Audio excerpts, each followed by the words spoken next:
আমাদের এই কমলাপুর স্টেডিয়ামকে কেন্দ্র করে এখানে মাদকের একটি আখড়ায় পরিণত হয়েছে এই স্টেডিয়ামের আশেপাশে, এবং এখানে আমাদের ফ্লাড লাইটের কিছু যে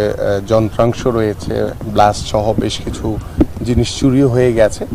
তো সেই বিষয়গুলো যখন এবং এখানে আমাদের কমলাপুর স্টেডিয়ামে যেখানে আমাদের খেলোয়াড়দের জন্য ড্রেসিং রুম বা আমাদের যে অবকাঠামোর যে বিষয়গুলো পরিষ্কার পরিচ্ছন্ন পর্যাপ্ত পরিমাণে থাকা উচিত ছিল, এবং সেখানে আমরা দেখেছি যে আমাদের স্টাফরাই টিনশেডের মতো করে কেউ হয়তো বা এখানে বসবাস করছেন, তারা হয়তো বা নিরাপত্তার স্বার্থে করছেন।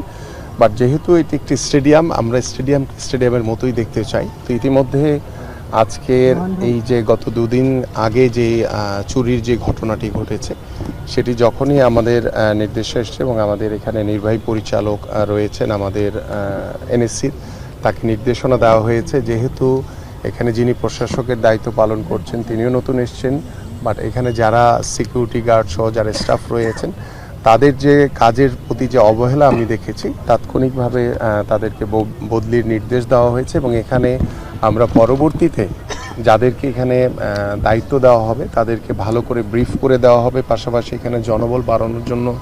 ইতিমধ্যে নির্দেশনা দেওয়া হয়েছে যে সিকিউরিটি গার্ড থেকে শুরু করে এবং স্থানীয় যে থানার যারা রয়েছেন মুগদা থানার আওতাধীন তাদেরও পুলিশের সহযোগিতা নিয়ে আমরা যাতে এখানে কোনো মাদকের আখড়া বসতে না পারে বা অবাধে যাতে কেউ স্বাভাবিকভাবে এখানে চলাচল করতে না পারে, সেই বিষয়গুলো আমরা আরও সতর্কতার সহিত তদারকি করে আমরা চেষ্টা করব যে কমলাপুর স্টেডিয়ামকে ইতিমধ্যে আমাদের বাংলাদেশ ফুটবল ফেডারেশনের কাছে আনুষ্ঠানিকভাবে আমরা হয়তো এখন হস্তান্তর করিনি, বাট আমরা আমাদের নীতিগতভাবে আমরা সিদ্ধান্ত নিয়েছি যে এই স্টেডিয়ামকে ডেভেলপমেন্ট করার জন্য ফিফার একটি অনুদানে বাংলাদেশ ফুটবল ফেডারেশন ইতিমধ্যে আমাদের কাছে যেভাবে প্রস্তাবনা পাঠিয়েছে এবং আমরা এগ্রি করেছি, আমরা খুব দ্রুতই ফুটবল ফেডারেশনকে এই কমলাপুর স্টেডিয়াম আনুষ্ঠানিকভাবে বুঝিয়ে দিয়ে আমরা আশা করি যে তাদের যে দায়িত্ব রয়েছে আমাদের খেলোয়াড়দের ড্রেসিং রুম থেকে শুরু করে খেলোয়াড়দের থাকার যে ব্যবস্থাপনা এবং স্টেডিয়ামের আশেপাশে যে পরিবেশগত যে সমস্যাগুলো রয়েছে সেগুলো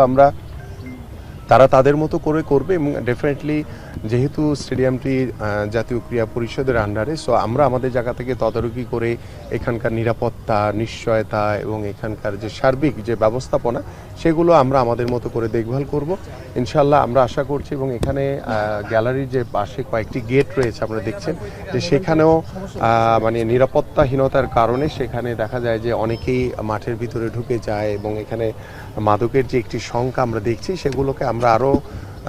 চেষ্টা করছি যে আমাদের স্টেডিয়ামের চারপাশে যে বাউন্ডারি দেওয়ালটি রয়েছে সেটিকে আরও উঁচু করে সেখানে কাটা তারের মাধ্যমে আমরা যথাসাধ্যভাবে আরও নিরাপত্তা এখানে নিশ্চয়তা